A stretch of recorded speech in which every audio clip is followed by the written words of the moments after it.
This is Borgo Mezzanone ghetto, one of the largest ghettos in Italy, which has been established since the year 2011.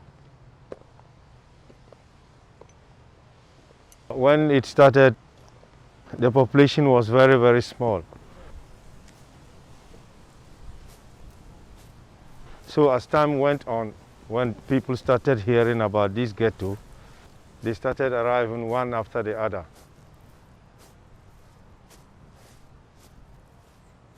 The situation that we are living in is such a desperate situation that people are trying their best to live good life, but the government is not doing anything to help us. 98% of people living in this ghetto are working class people. People are working day and night, and the kind of jobs they are doing is agriculture. People are working from hand to mouth. Any structure that you see here is for somebody to sleep in and then wake up in the morning and go to work. There are a lot of people here who are desperate. If you wake up in the morning and you find out that you are with empty hands, and if you look around you, you find the environment so dirty, but all the same, people put all these things aside and try to go to work. There are a lot of difficulties that you leave back and go to work. When you come back from work, you still find the same difficulties. Right now, we have only one single toilet for about 1,000 people, which is very bad. We have this kind of land here, we have a big land here. Why can't the government come in and try to, get us some toilet, build some toilets for us? Thinking that we were, coming to change our life, but we got ourselves into this kind of mess. Our drinking water is problem. Our toilets are problem. We don't have the means of transport to go to town. The system is too rough. Anytime we try to make a move, you find the cage rattling. This is a ghetto that has been created for the past 10, 11 years. In the beginning, it was a camp. And the system was, if they call it camp finito, if you finish your camp, then you have to leave the place.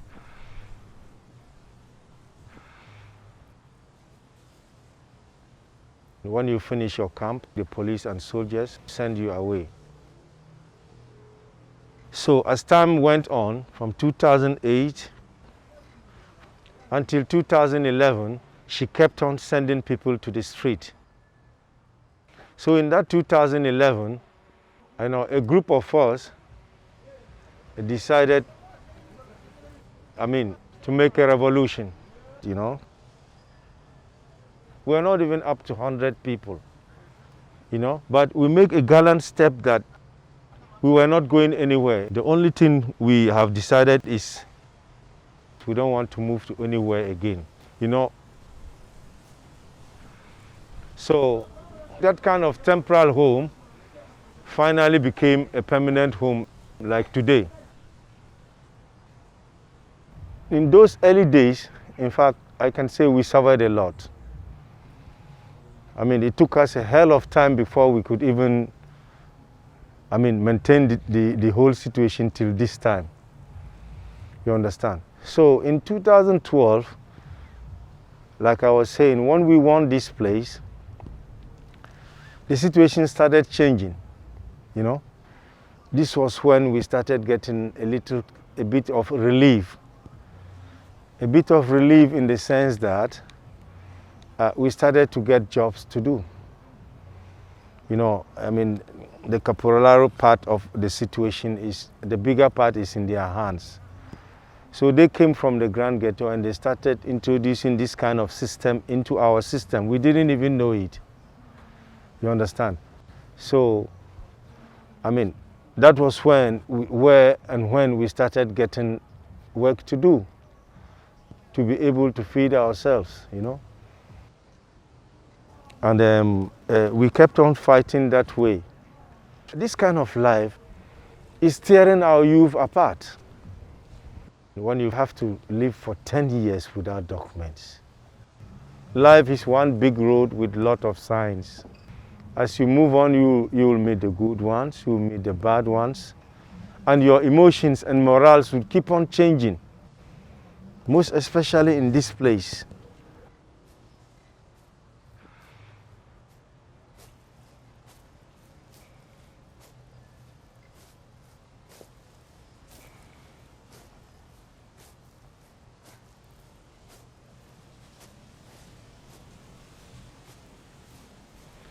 Sono arrivato qui nel 2017, qui in Borgo Mezzanone. Piano piano avevo trovato lavoro, ma in questo momento la maggior parte non stiamo lavorando.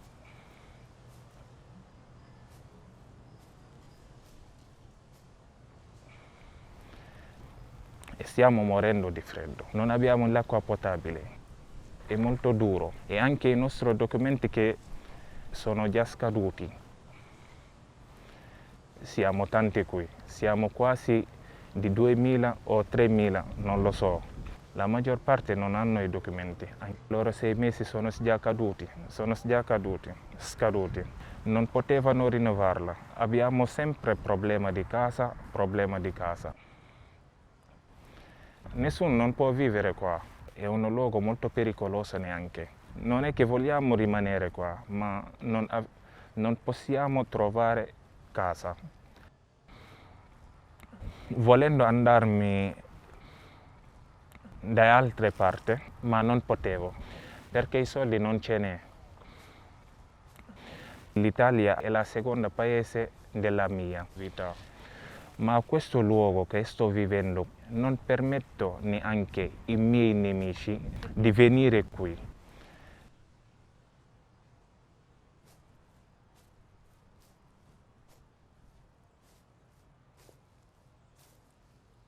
Living in Mexico is being something complicated, and people are not living in a good condition. It's something terrible unless you be an eyewitness to feel in some people's shoes and see how they feel. If you look at the environment here, for instance, where somebody is sleeping, it tells you that dream has become dreamless. It also tells you there is a lot of stress people are facing here. Waking up from here tells you there is a lot of diseases around, and you can just imagine the kind of people that they are living here. The government are trying to do their best. Anyway, I support that, but we need a lot of support from them, because people to live a better place and become a normal person. If you look at the environment, I can frankly tell you that when somebody even get injured, I used to call ambulance for them to come. Before they come, the person is already gone. And farming, it needs strength, energy, waste, and a lot of energies. Be like we have been abandoned. This is the toilet. I call it the dead zone. You can find over 1,000 people a day, where they will be inside queue, all line up here in the morning, afternoon, and evening. Here it's not working. It's supposed to be like this, where in the morning, we can line up here, people will be pasting their teeth, washing their face to go to work. There is no hope here from any government institution. Our hope is God, and that tells you there are Africans living here. The people have become very frustrated and confused, because none of them have the right to do what it takes them for them to live like a human being. People just wake up in the morning and just come all the way from everywhere and go, it's just carry your refuse things and just come and dump it here. This is where they throw our dustbins. Anybody who wakes up in the morning from wherever angles that he comes, and it's not only one, it's not only two. You wake up in the morning and you have a phone call that your family, and you have to go back to Africa. Maybe you don't have the money, you don't have the documents. And even though if you have the money to go, where is the document that you can go and come back? So people are very desperate here. Here it's too complicated. It's not like Africa. You will live without documents. You have to hold something in your hand.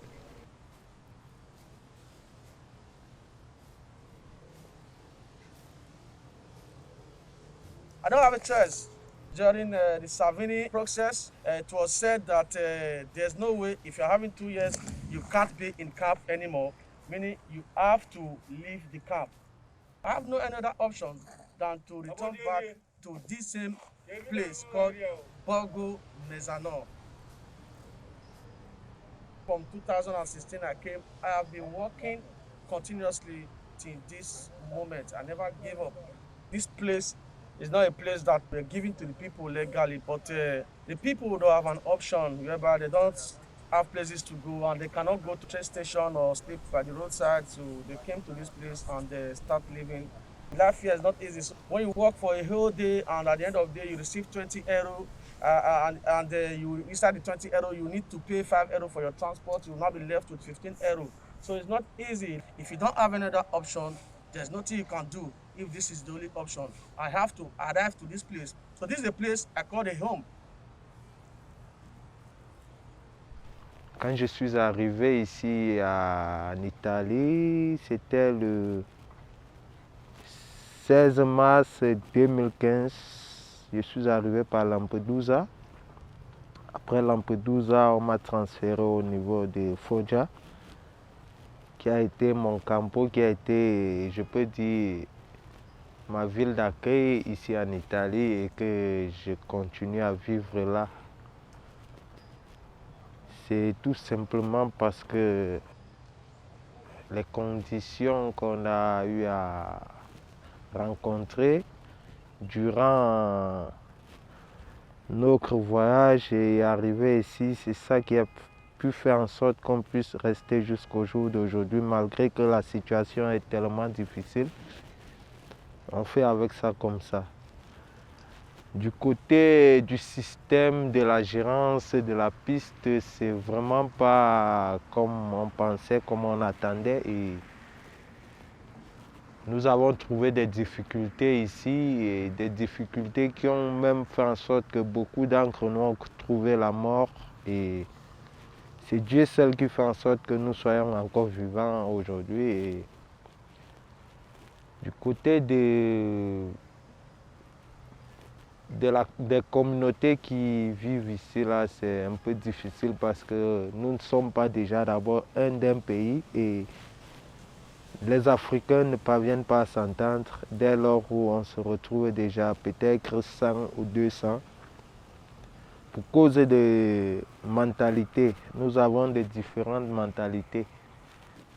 Nous avons eu tellement de problèmes au point où nous avons eu tellement beaucoup de frères africains qui sont décédés ici. Il y a certains qui sont décédés dans des conditions un peu douloureuses, comme peut-être où il dort la nuit, le feu s'attaque là-bas, il est dans le sommeil et il finit par brûler à l'intérieur comme ça. Donc nous tous nous savons dans ce bas monde que quelqu'un qui est déjà à la recherche d'un avenir meilleur est prêt à risquer, à tout faire. Et tout ça, c'est la faute du gouvernement italien aussi, parce que dès lors où tu arrives ici en Italie, on n'a pas déjà canalisé ta position de vivre. Et toute personne doit avoir une position, un calendrier ou alors un emploi du temps, comment il doit orienter sa vie. Nous sommes là, nous vivons dans l'anarchie, dans la misère, et ça ne peut qu'envoyer les problèmes. Et ça ne peut qu'envoyer les ghettos comme ça. Tous les jours, on ne peut que créer les ghettos. Si dès lors où tu n'es pas dans des situations meilleures, tu seras obligé de faire du n'importe quoi et ça va apporter du désordre. C'est pourquoi je prie toujours tous les jours que ces autorités-là puissent nous amener de l'air, puissent nous apporter de l'aide pour qu'on puisse aussi vivre dans la dignité humaine. Parce qu'il y a ça, pour ceux qui ne le savent pas, ça c'est l'ex-piste. L'ex-piste lors du temps de Hitler. Ça c'était l'une des premières pistes, l'une des premières grandes pistes de l'Europe qui servait à transférer des esclaves pour l'Allemagne. Des gens pour faire des travaux forcés pour Hitler en Allemagne. Mais aujourd'hui, ça veut dire qu'on est toujours esclavagisé, puisqu'on vit dans un système qui a été servi pour transporter des personnes pour aller faire des travaux forcés en Allemagne. Et si nous on vit dans cette position-là, ça veut dire qu'un jour, ça veut dire que l'esclavage, les travaux forcés n'ont pas été abolis, vu que nous vivons des réalités sur le terrain.